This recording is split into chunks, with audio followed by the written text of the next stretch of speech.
миллиондуу эмес сиздин оюңуз? Мен бир канча жолу айтпадым. Же кандайдыр бир жигиттер топтолуп алып мамлекетти башкарып атат. Же мамлекеттин ак же кара деп айтканга даремети жок. Же төрага болобу, президент болобу, биринчи кезекте тил керек экен го. Байкадыңар го. Таза, сабаттуу, так этип жооп бере турган, пикирин билдире турган тил керек. А тил акылда болсо чыгат да. Демек, кишилер окубаса, башка болбосо, шаарлардын аталыштарын, башка мамлекеттердин аталыштарын, же өзлөрүнүн эле кесиптештери болгон башка улуттун өкүлдөрүнүн фамилияларын атаганда, жүрөгүң бер жактан калчылдап, астагфиралла деп туруп каласың го, Кудай сактасын. Уят кылат деп турасың да, безилдеп калдым чындыгында. Эми Отунбаеванын ким экенин 2010-жылы мен айткам. Бул самозванка, өзүн өзү көтөрүп алган бир саясатчы десең дагы тилим барбайт деп айткам. Соңку кездеги жасаган аракеттери нукура жүзүн көрсөттү. Мүмкүн баарыбыз айылдан келгенбиз. Аялзаттын чачын тарагандан кийинки таракта калган чачын да жерге таштабайт. Дамбалын эмес кечирип койгула. Таракта калган чачын да жерге таштабай, ошону ороп, акырын кишинин буту тийбей турган жерге, кишинин көзү көрбөй турган жерге кыстарып коет. Бул керемет биздин маданиятыбыз. А бирок Отунбаевада мындай түшүнүктөрдүн чети да жок. Ал өзү айылдан келбей асмандан түшүптүрбү? Шайлоодон кийин Жээнбеков тараптан чоң кызматка сунуш түштү беле дейт сизге. Кандайдыр бир белгилер, кандайдыр бир ортомчулар келген. Мына ушул жыл айрыкча аябагандай каттуу оодарылыш. Революция сыртта болгон жок, биздин элибиздин ички жан дүйнөсүндө болду. Жана Үмүт 2020 деген кыймылдын башында турган Ширин Айтматованы жанагы депутат болуп турганда эмнеге мындай иликтөөлөрдү жасабады экен, депутат болуп турганда мынчалык эл кайрылбады экен деген сөздөр менен айтып атышат. Баягы азыр эл арасында Кыргызстанда мындай эл ээрчиген же болбосо эл көп сүйлөгөн мындай басымдуу, мындай орусча айтканда нормальный оппозиция жок да. Ошондуктан ошол Ширин Айтматованы баягы искусственный, жасалма оппозиция кылып даярдашкан сыяктуу сөздөр айтылып атат да. Сиз ушул боюнча оюңуз кандай? Дөмө Ширин айымдын айтып аткан сөздөрү, көтөрүп аткан маселелери туура. Бирок жалгыздаrak токой болбойт дегенде, эгер парламентте жалгыз өзү айтып аткан болсо деле басылып кетпесе керек, үнү кулбай калат. Себеп 120 депутаттын ичинде 2-3 кишинин мындай бир болгондо дагы саясий тажрыйбасы жок, салмагы жок, жаңы келген азаматтар болгон болсо, алар канчалык туура айтпасын, үнү көп чыга бербейт. Анын үчүн саясий салмак керек. Ушул жааттан алып караганда жасалма оппозиция түзүп атат. Ал бул дегенде менимче Ширин айымдан башка кишилер тарабынан түзүлүп атат. Ушундай жасалма баягындай куурчак оппозиция түзөбүз деген аракеттери болуп атат. Бирок аны түзүш үчүн дагы сабаттуулук керек да. Ага саясий дагы, турмуштук дагы бүгүнкү күндө өлкө башчысынын дагы, өкмөттүн дагы эч кандай тажрыйбалары жок. Булар саясий күрөш жүргүзүп көргөн кишилер эмес. Саясатта күрөшүп көргөн кишилер эмес булар. Булар кокусунан өздөрү айткандай жети уктаса түшүнө кирбегендер, келип калып чочулап бүгүнкү күнгө чейин билишпейт. Кайда келип калышты, эмне үчүн келип калышты, эмне кылыш керек. Баягы колуна бир оюнчук берип койсо, ал оюнчук менен ойношту билбеген балдардай болуп отурушат да, ары ыргытып бери ыргытып. Мен ушундай эле көрөм, аларды башкача айта албайм. Мүмкүн каттуураак айтылгандыр, бирок чындыгы ушундай. Убактылуу өкмөттү башкарган Роза Отунбаева өткөндө жана шаар кайрылыктардын баары толуп алды, биз алардын деңгээлине түшпөйбүз деген пикирин айтпадыбы? Анан бул пикирди сиз кандай кабыл алдыңыз? Негизи эле ошентип айтканга акысы бар беле? Бул суроолор аябай менин ошо жеке баракчама дагы толуп кетиптир. Отунбаеванын соңку кездеги кылыктары. Эми Отунбаеванын ким экенин 2010-жылы мен айткам. Бул самозванка, өзүн өзү көтөрүп алган бир саясатчы десең дагы тилим барбайт деп айткам. Соңку кездеги жасаган аракеттери нукура жүзүн көрсөттү. Биздин элибиз ушундай экен да, көпкө чейин чыдап жүрө берет экен, айтсаң укпайт экен, көңүл бурбайт экен. Сөзсүз түрдө кечекиндей болуп, баарын жылаңачтап көчөгө чыгарып алгандан кийин кокуй деп кокуйлап калган үчүн. А кишинин ким экенин биз аябай жакшы билебиз. А киши кимдин аркасынан ушундай болуп жасалып атканын да билебиз. Ушунча мезгилден бери биздин мамлекетибизге пайдасына караганда зыяны көбүрөөк тийдиби же зыянына караганда пайдасы көбүрөөкпү, аны да билебиз. Ошондуктан бул коомго аябагандай каттуу сок курду. Болгондо дагы улуттук намыска каттуу сок курду. Аял кишиге биздин элибизде керемет касиеттүү сөздөрүбүз бар. Кызга 40 үйдөн тийүү деген сөз бар. Анан 40 үйдөн тийүү болуп атса, бүтүндөй ич көйнөктөрүн музейге илип алып көчөгө чыгышты, муну жапайычылык деп коет. Муну аябагандай каттуу сабатсыздык деп коет. Мүмкүн бул киши Лондонго барып алып ушул ишин жасап көрсө болмок. Лондонго барып ушул ишти жасаган болсо, анан ошол өзү сыйынып жүргөн демократтар кандай жасаганын көрсөтүп коет эле.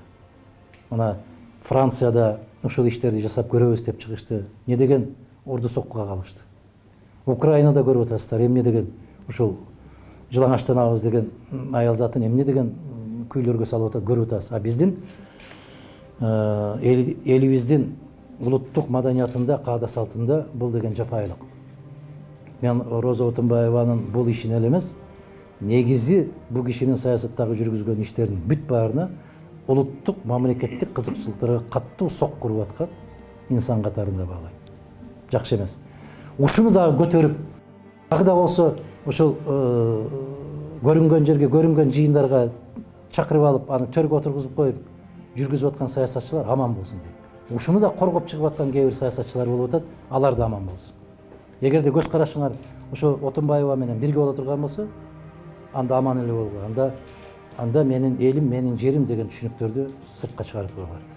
Билебиз, баарыбыз демократияны жакшы көрөбүз. Бирок демократия чеги менен, жоопкерчилик чеги менен. Бизге аял затты ушунчалык кастарлап, аял заттын бийиктигин, улуулугун, анын ыйыктыгын даңазалаган биздин керемет залкар акын жазуучуларыбыз бар. Биздин ата бабаларыбыз мүмкүн баарыбыз айылдан келгенбиз. Аял заттын чачын тарагандан кийинки таракта калган чачын да жерге таштабайт. Дамбалын эмес, кечирип койгула. Таракта калган чачын да жерге таштабай, ошону ороп, акырын кишинин буту тийбей турган жерге, кишинин көзү көрбөй турган жерге кыстарып коет. Бул керемет биздин маданиятыбыз. А бирок Отунбаевада мындай түшүнүктөрдүн чети да жок. Ал өзү айылдан келбей асмандан түшүптүрбү? Кайдан келиптир өзү? Биз кыргыз бүтүндөй баарыбыз ошол айылдан келгенбиз. Баарыбыз айылдан чыкканбыз.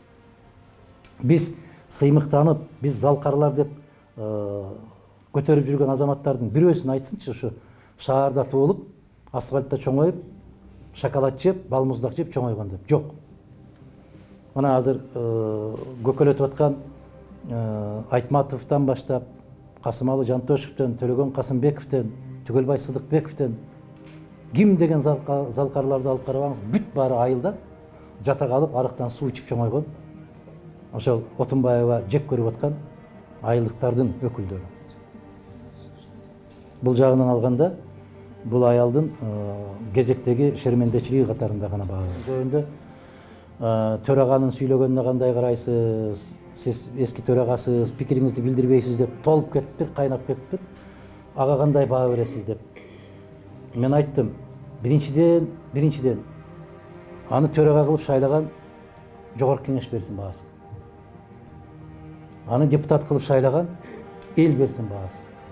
Мен баа бергенимде туура эмес болуп калат. Мен сабаттуу болуш керек деген сайын жаман көрүшүп атпайбы? Тескерисинче төрага болобу, президент болобу, биринчи кезекте тил керек экен го. Байкадыңарбы? Таза, сабаттуу, так этип жооп бере турган, пикирин билдире турган тил керек. Тил акылда болсо чыгат. Демек, кишилер окубаса, башка болбосо, шаарлардын аталыштарын, башка мамлекеттердин аталыштарын, же өзлөрүнүн эле кесиптештери болгон башка улуттун өкүлдөрүнүн фамилияларын атаганда, жүрөгүң бер жактан калчылдап, астагфиралла деп туруп каласың го, Кудай сактасын. Уят кылат деп турасың да. Безилдеп калдым чындыгында. Баягы тентек балдарымды тойго кошуп койгондо безилдеп корккондо. Ушундай коркосуң. Сен балдарыңды бир жерге алып барып уят кылып койбосо экен деп коркуп отурасың. Ушундай болуп калды. Тилекке каршы жагдайыбыз ушундай. 2009-жылы кол коюлган протокол боюнча бир сотко чейинки иликтөө иштери башталды деп ошол вице премьер министр Разаков бир маалымат берген Марал радиосуна. Ушул боюнча сурак бердиңизби, чакырдыбы, эмне болду, кандай сиздин бааңыз? Эми бул Разаковдун түшүнө кирген окуя. Бүгүнкү күндө өкмөт ушул бийлик жалган маалыматтын ошогу болуп калды. Кандайдыр бир курч маселе келатканда элдин көңүлүн башка жака буруу максатында бир сөздү чыгарып коюшат дагы, анан биздин коллегаларыбыз, анан жанагы бакма кесиптештер дуулдап элдин пикирин ошол жака буруп кетет да. Муну Толкун айым кандай дейт? Отвлечение внимания на ложный объект. Ушундай миллиондун бомбасы жарылардын алдын чыккан неме маневр жасалган. Бул соңку учурда коррупциялык схемалардын беттери ачылып атканда, элдин нааразычылыгы аябай күчөп аткан мезгилде Разаковдун акылынын жеткен жери ушуну лап этип айта койду. Анан дуулдап эл башка жака бурулуп, биз кызык болуп калдык да. Жана апендинин бир жоруктары бар эле илгери. Балдардын көңүлүн башка жака бурам деп, балдар келгиле. Тиги тоонун ар жагында бекер жаңгак берип атат десе, элдин баары балдар чуркап кетсе, чын эле окшойт деп аркасынан өзү чуркап кеткенде, өздөрү чыгарып алган маалыматка кээде өздөрү да ишенип кетип атат да. Аман болсун, пейилине жараша болсун, ниетинен тапсын. Башка планетада жашаган эле адам же болбосо бир жандык эле билбесе, ал анда Кыргызстандагы саясий абал боюнча Адахан Бадымаров, Садыр Жапаров деген гана фамилиялар айтылып атат да ушул учурдачы. Анан Садыр Жапаров жөнүндө сиздин оюңуз жөнөкөй, карапайым жөнөкөй жаран, ушул эки инсан бириксе, эки инсан Кыргызстанда ушундай бир туңгуюктан алып чыкса деген ойлорду, сөздөрдү жазып атышат. Мен аны көп угуп атам. Сиз угуп атасызбы, айтасызбы билбейм. Ошол Садыр Жапаров боюнча сиздин оюңуз, анан кийин деген кийинки эки саясий инсандын жетелешип кетиши, Кыргызстан үчүн бир кандайдыр бир жумуштарды жасашы жөнүндө ойлоруңуз барбы? Мен ал жигит боюнча пикиримди аябай көп жолу билдиргем. Кайра кайталап отуруунун кажети жок. Жалгыз эле Жапаров эмес. Дайым ушул жерде жыйналганда, жолукканда айтам. Биздин көз караштарга пикирлеш болгон, тилектеш болгон ким болсо ошол болсун, биз жетелешип кеткенге даярбыз. Ушундай. Ким болсо ошол болсун. Биздин пикирибизди, биздин көз карашыбызды бөлүшөбү, туура көрөбү ушуну. Ошол жол туура деп эсептесе, биз кол кармашып кетебиз. Бирок биздин саясий эсептешүүбүз жок. Сен мага муну жасап бердиң, мен сага аны жасап берем дегендей. Андай эсептешүү жок. Бизде бир гана эсеп болуш керек. Ушул көптөн кыйналган биздин элибиздин келечегин бир жакшыртуу. Муну сүйлөсөм азыр ишенбейт көп. Себеп ушундай деген убадалардын баарын берип алып жогорку кеңештин кебетесин көрүп атабыз. Баары убада беришкен. Жалгыз бүтүн Кыргызстан убада берген эмес. Анан ошондо эл таарынганда баары эле жасап беребиз, куруп беребиз, салып беребиз, жасап. Сиз деле ушинтип койбойсузбу, антип койбойм. Мен жалган сөз айтып, алдап антип келе албайм. Ошондуктан ким биздин пикир менен, биздин баалуулуктар менен макул болгон болсо, биз кол кармашып кете беребиз. Райым миллион жөнүндө азыр дагы бул жакта дагы түзөтүлдү. Сурагыла деп атат да, райым миллион жөнүндө сиздин оюңуз? Мен бир канча жолу айтпадым. Же кандайдыр бир жигиттер топтолуп алып мамлекетти башкарып атат. Же мамлекеттин ак же кара деп айтканга даремети жок. Эгерде баягы комиссия, Айдан мырза айткандай комиссия түзүлдү, байлыктарын текшергиле деп. Эмне деген жыйынтык чыкты? Ошол комиссиянын жыйынтыгына эл ишенбей, кайра ушул суроону берип атса, демек бул бийликтин баркы ноль. Анда токтоосуз түрдө кетиш керек болот. А эгерде ошол комиссиянын чыгарган жыйынтыгы туура болгон болсо, анда оозуңа талкан салбай чыгып түшүндүрүп айт. Түшүндүрүп айта албайсың, себеп сен чоркоксуң, сен дөдөйсүң. Сен караңгысың, айта албайсың. Айткан нерсең бүт баары жалган болуп чыгат. Ушул гана. Эми кайра-кайраны айтып бергенден же оозуңда бал пайда болуп кетпей, же ачуу болуп кетпейт, туурабы? Коррупционер деп кайра-кайра кыйкырып аткандан кийин далилде. Далилдей албайсыңбы? Анда чык, колумдан келбей калды деп кет. Оппозиция бар. Эң күчтүү оппозиция деп кимди айтат? Бүгүнкү күндөгү кырдаалга макул эмесмин деген. Бул элдик кыймылга айланып кетти. аябаганда күчтүү кыймыл болуп кетти. Мына ушул мен макул эмесмин деген кыймыл Кыргызстандагы эң күчтүү оппозиция. Укугум бар деген кыймыл пайда болду. Ошол укугум бар деген кыймылдын аябай каттуу басымынын аркасында кечээ кабыл алышты. Баягы чет өлкөдө жашап аткан кыргыз жарандары электрондук каттоодон өтүүгө уруксат берди. Аябагандай чоң бир иш жасап бергенде эмес. Бул конституциялык укук ар бир кыргыз жаранын. Ошону гана калыбына келтирип коюшту. Бул баягы укугум бар деген кыймылдын аябай каттуу күчөп бараткандыгынын себеби. Эсиңиздер элестетип көрүңүздөрчү, мен макул эмесмин деген кыймыл 200 миңден ашык кол топтоду. Бишкекте дарактарды кыюуга каршы кол топтогондо 1 жылга жакын ичинде 4000 кол топтолсо, мен макул эмесмин деген кыймылы 200 миң кол топтоду. Бул күчтүү оппозиция. Мына ошол мен макул эмесмин, укугум бар деген кыймылдары баары эле бир уюм, Кудай кааласа. Мына ушул Кыргызстандагы бүгүнкү күндө эң күчтүү оппозиция ушул эки кыймыл. Болгондо дагы накта элдик кыймыл. Мен ушуларды бүгүнкү бийликке, кечээки Атамбаевдин бийлигине, мурдагы күнкү Отунбаеванын бийлигине эң күчтүү оппозиция ким деп айтса, ушул эки элдик кыймылды эң күчтүү оппозиция деп айтам. Адаканага мына түз эфирден берип аткан суроолорго сизге берип коюшуларга жооп берип коесузго. Шайлоодон кийин Жээнбеков тараптан чоң кызматка сунуш түштү беле дейт сизге. Кандайдыр бир белгилер, кандайдыр бир ортомчулар келген. Бирок мен ортомчуларды дагы өздөрүнүн жолуна салгам. Мен кызмат кылайын деген маселеде эмес. Мен кызмат кыла турган жер тазабы, таза эмеспи? Ошондо. Түшүнөсүзбү? Мына азыр бүгүнкү күндө ушундай мода болуп калбадыбы? Барсаң эле деген сөз. Жок, мен билем, алдын ала билем. Барсаң арам туура эмес иштерге барышка, жасашка мажбурсуң. Эми үчүн бүгүн айтып келип туруп эле эртең кызматка тартып койсо, бүт үнү өчүп эле жок болуп калат да. Кызматтан кеткен күнүн эртеси кайрадан мен силерге келип кошулдум деп ортодон пайда болуп калат. Жок, андай болбойт. Эгерде мен ушундай шарт койгонмун, эгерде мен үчүн эмес, өлкө үчүн, эл үчүн ушул кызматты аркалап бер деп мени менен чогуу түз эфирге чыгып убадасын берсе, ар кандай кызматка барууга даярмын деп. Бирок андайга барыша албайт да. Ага барыш үчүн жүрөк керек. Коомду кантип өзгөртөбүз? Коом өзүнөн өзү өзгөрбөйт. Коом Пайгамбарыбыз саллаллаху алейхи ва саллям айтпадыбы, адамдын ичинде момундай эт бар, уштумдай. Ошол таза болуш керек деп, жүрөк. Өзгөрөт, качан өзгөрөт? Бийликтеги, үстүндөгү турган кишилерге болгон ишеним пайда болсо. Ошол кишинин тазалыгына ишенишсе, коом өзгөрөт. Кудай кааласа, ушул күндөр келди Кыргызстанга. Биз өзгөрө турган мезгил келди. Мен ишенип турам. Кудай ошол ишенимдин үстүнөн чыгарган болсун, насип кылсын. Мына ушул жыл айрыкча аябагандай каттуу оодарылыш.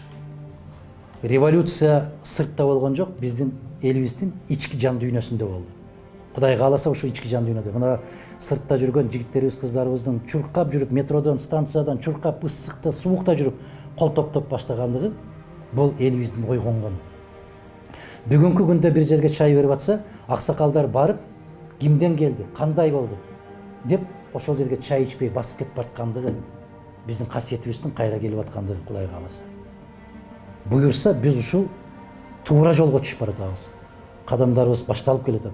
Айрыкча жаштардын арасында баягындай нааразычылыктар өтө көп, анан арамдыктарга барбаш боюнча чоң кыймылдар жүрүп атат.